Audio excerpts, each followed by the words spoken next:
ವಿಶ್ವ ಮೆದುಳು ದಿನಾಚರಣೆ. ಮೆದುಳಿನ ಆರೋಗ್ಯದ ಬಗ್ಗೆ ಜಾಗೃತಿ ಅಗತ್ಯ.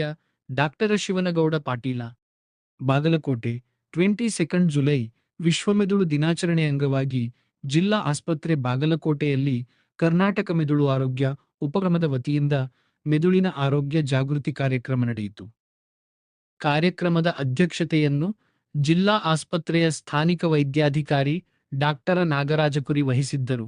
ಮುಖ್ಯ ಅತಿಥಿಗಳಾಗಿ ಕರ್ನಾಟಕ ಮೆದುಳು ಆರೋಗ್ಯ ಉಪಕ್ರಮದ ಕಾರ್ಯಕ್ರಮ ಅಧಿಕಾರಿಗಳು ಹಾಗೂ ಜಿಲ್ಲಾ ಕುಷ್ಠರೋಗ ನಿವಾರಣಾಧಿಕಾರಿಗಳಾದ ಡಾಕ್ಟರ್ ಶಿವನಗೌಡ ಪಾಟೀಲ ಭಾಗವಹಿಸಿ ಜಾಗತಿಕ ಪತ್ರವನ್ನು ಬಿಡುಗಡೆಗೊಳಿಸಿದರು.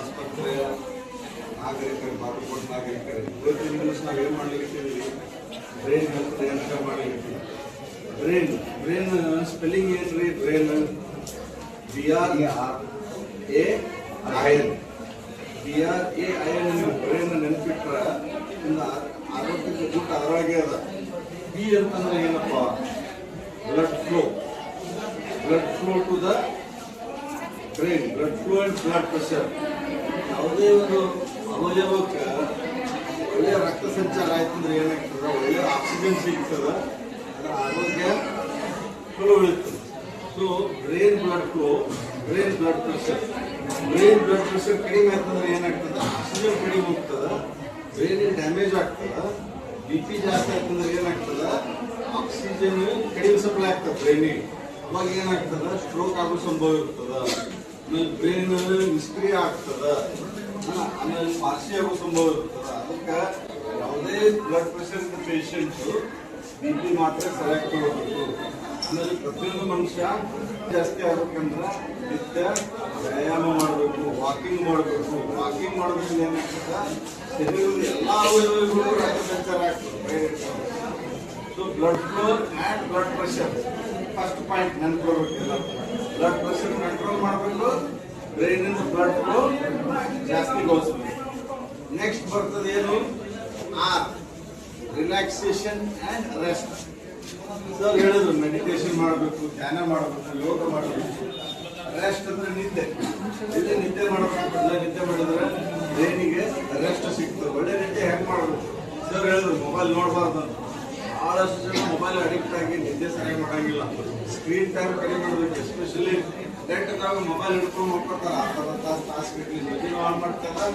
ಎಲ್ಲರಿಗೂ ಟೈಮ್ ಹೋಗ್ತದೆ, ಬ್ರೈನಿಗೆ ರೆಸ್ಟ್ ಸಿಗಂಗಿಲ್ಲ. Rest and relaxation. Deep breathing ಮಾಡೋದ್ರಿಂದ ಒಳ್ಳೆ ರಿಲ್ಯಾಕ್ಸೇಷನ್ ಆಗ್ತದೆ. ಧ್ಯಾನ, ಯೋಗ ಅಂದ್ರೆ ಏನು? ಧ್ಯಾನ ಮಾಡಬೇಕು. ಒಂದೇ ಕಡೆ ಮೈಂಡ್ ಎಕ್ಸರ್ಸೈಸ್. ಧ್ಯಾನ ಶಾಂತ ಉಳಿತದ, ಬ್ರೈನಿಗೆ ರೆಸ್ಟ್ ಸಿಗ್ತದೆ, ಬಾಡಿ ರಿಲ್ಯಾಕ್ಸ್ ಆಗ್ತದೆ. Rest and relaxation. ಎ ಅಂತಂದ್ರೆ ಏನಪ್ಪ? Next activity and awareness. Activity ಹೇಳಿದ್ನಲ್ಲ ನಾವು, ವಾಕಿಂಗ್ ಮಾಡೋದು. ಆಮೇಲೆ ಅವೇಕ್ ಇಡಬೇಕು, ಬ್ರೈನಿಗೆ ಕೆಲಸ ಕೊಡಬೇಕು, ಚಟುವಟಿಕೆಯಿಂದ ಇರಬೇಕು, ಮಾಡಬೇಕು. ಒಳ್ಳೆ 4 ಜನರ ಜೋಡಿ ಕಲಿಬೇಕು. ಮಾತಾಡೋದ್ರಿಂದ ಬ್ರೈನ್ ಹೆಂಗ್ ಉಳಿತದ, ಹೊಸ ಚಟುವಟಿಕೆ ಕಲಿಬೇಕು ಅಂತ ಹೇಳಿದ್ರು. Activity and awareness. ಒಳ್ಳೆ ನಾವು ಅವೇರ್ನೆಸ್ ಮತ್ತು ಆಕ್ಟಿವಿಟಿ ಮಾಡಿದ್ರೆ ಫಿಸಿಕಲ್ ಆಕ್ಟಿವಿಟಿ ಮಾಡಬೇಕು. ವಾಕಿಂಗ್ ಮಾಡ್ರಿ, ಜುಂಬಾ ಮಾಡ್ರಿ, ರನ್ನಿಂಗ್ ಮಾಡ್ರಿ. ಕೆಲವೊಬ್ರು ಜಿಮ್ಗೆ ಹೋಗ್ತಾರೆ, ಕೆಲವೊಬ್ರು ಓದ್ತಾರೆ, ಆಮೇಲೆ ಬುಕ್ಸ್ ಓದ್ತಾರೆ, ಲರ್ನಿಂಗ್ ನ್ಯೂ ಸ್ಕಿಲ್ಸ್, ಲ್ಯಾಂಗ್ವೇಜಸ್. ಇದರಿಂದ ಎಲ್ಲ ಏನಾಗ್ತದೆ? Social talk. 4 ಮಂದಿ ಜೋಡಿ ಹೊಟ್ಟೆ ಹೊಡೋದ್ರಿಂದ ಬ್ರೈನ್ ಭಾಳ ಒಳ್ಳೆ ಆರೋಗ್ಯವಾಗಿ ಉಳಿತದೆ. ಇವೆಲ್ಲ ಆಕ್ಟಿವಿಟೀಸ್ ನಾವು ಮಾಡಬೇಕು. ಮ್ಯೂಸಿಕ್ ಆರ್ ಮ್ಯೂಸಿಕ್ ಅಂತೀವಿ. ಅದನ್ನು ಬಳಸಿದ್ರೆ ಸದೃಢ ಆಗ್ತದೆ. ಅದನ್ನು ಬಳಸಿದ್ರೆ ಸದೃಢ ಆಗ್ತದೆ. ಅದನ್ನು ನೀವು ಬಳಸಲಿಲ್ಲ ಅಂದ್ರೆ ಏನಾಗ್ತದೆ? ಹೋಗ್ತದೆ, ತಾಕತ್ತು ಕಳ್ಕೊಳ್ತದೆ. ಯಾವುದೇ ಅವಯವ ನೀವು ಬಳಸ್ರಿ ಅದು ಸದೃಢ ಹಾಕೋಬೇಕು. ಕೈ, ಕಾಲು, ಶರೀರ. ಮಿದುಳನ್ನು ಕೂಡ ನೀವು ಜಾಸ್ತಿ ಬಳಸಿದ್ರೆ ಅದು ಸದೃಢ ಆಗ್ತದೆ. ಆಮೇಲೆ ನಾವು ಕೆಲವೊಂದು ಆಹಾರಗಳನ್ನು ತಿನ್ಬೇಕು. Intake and nutrition. Omega fatty acid ಕೆಲವೊಬ್ರು ತಿಂತಾರೆ. ಮೀನೊಳಗೆ ಒಮೆಗಾ ಫ್ಯಾಟಿ ಆಸಿಡ್ ಇರ್ತದೆ, ಬ್ರೈನ್ ಚುರುಕು ಆಗ್ತದೆ. ಆಮೇಲೆ ನಟ್ಸ್, ಡ್ರೈ ಫ್ರೂಟ್ಸ್, ಈಗ ಅಕ್ರೋಟ್, ಬದಾಮ್, ಇವೆಲ್ಲ ಬದಾಮ್ ತಿನ್ನೋದ್ರಿಂದ ಎಣ್ಣೆ ಚಲೋ ಆಗ್ತದೆ. ಅಕ್ರೋಟ್, ಆಯಿಲ್ ತಿನ್ನಬಾರ್ದು. ಭಾಳ ಎಣ್ಣೆ ಪದಾರ್ಥ ತಿನ್ನೋದ್ರಿಂದ ಹಾರ್ಟ್ಗೆ ಸಂಬಂಧಪಟ್ಟಂಥ ಕಾಯಿಲೆ ಬರ್ತದೆ, ರಕ್ತನಳಿಕೆಗೆ ಸಂಬಂಧಪಟ್ಟಂಥ ಕಾಯಿಲೆಗಳು ಬರ್ತವೆ. ಆಹಾರ ನಾವು ಯಾವುದು ಸೇವಿಸ್ತೀವಿ ಅದರಂತೆ ನಮ್ಮ ಶರೀರ ಇರ್ತದೆ. ನೀವು ಒಳ್ಳೆಯ ಆಹಾರ ತಿಂದ್ರೆ ಸದೃಢವಾದ ಶರೀರ ಆಗ್ತದೆ. ನಾವು ಸುಮಾರು ಆಹಾರ ತಿಂದ್ರೆ ಶರೀರ ಕೂಡ ಸುಮಾರು ಆಗ್ತದೆ. ಅದಕ್ಕೆ ನಮ್ಮ ಆಹಾರ ತಿನ್ನುವ ಆಹಾರ ಪದಾರ್ಥ ಏನಿದೆ ಭಾಳ ಮುಖ್ಯ. ಅವಾಯ್ಡ್ ಎಕ್ಸಸ್ ಶುಗರ್, ಸಕ್ಕರೆ ಭಾಳ ತಿನ್ನಬಾರ್ದು, ದಾರು ಕುಡಿಬಾರ್ದು, ಅವಾಯ್ಡ್ ಆಲ್ಕೋಹಾಲ್. ಆಹಾರದ ದಾರು ಕುಡಿಬೇಡ್ರಿ, ಸ್ಮೋಕಿಂಗ್ ಮಾಡಬೇಡ್ರಿ, ನೀರು ಚೋತ್ನೆ ಕುಡೀರಿ, ದಿನ 2 ರಿಂದ 3 ಲೀಟರ್ ನೀರು ಕುಡೀರಿ. ಆಮೇಲೆ ಬ್ರೇಕ್ನವರು ಫ್ಯಾಟ್ ಇರ್ತದೆ, 60% ಫ್ಯಾಟ್, ಅದಕ್ಕೆ ಬೇಕಾದಂಥ ಒಳ್ಳೆ ಫ್ಯಾಟ್ ತಿನ್ನಿಸ್ತೀವಿ, ಶುದ್ಧೀಕರಿಸಿದ ಎಣ್ಣೆ ಬಳಸೋದು. ಆಮೇಲೆ ಲಾಸ್ಟಿಗೆ ಏನಪ್ಪ ಅಂತಂದ್ರೆ ಇಂಟೆಕ್ ಆಯ್ ಅಂತಂದ್ರೆ ಇಂಟೆಕ್ ಫುಡ್ ಏನು ಅಂತ ಹೇಳಿ. ಈ ನೆಕ್ಸ್ಟ್ ಏನು ಬರ್ತದೆ, ನ್ಯೂರೋಟಾಕ್ಸಿನ್ಸ್. ಸ್ಮೋಕಿಂಗ್ ಮಾಡೋದು ಟಾಕ್ಸಿನ್, ಬ್ರೈನ್ ಡ್ಯಾಮೇಜ್ ಮಾಡ್ತಾರೆ, ಆಲ್ಕೋಹಾಲ್ ಅವಾಯ್ಡ್ ಮಾಡೋದು.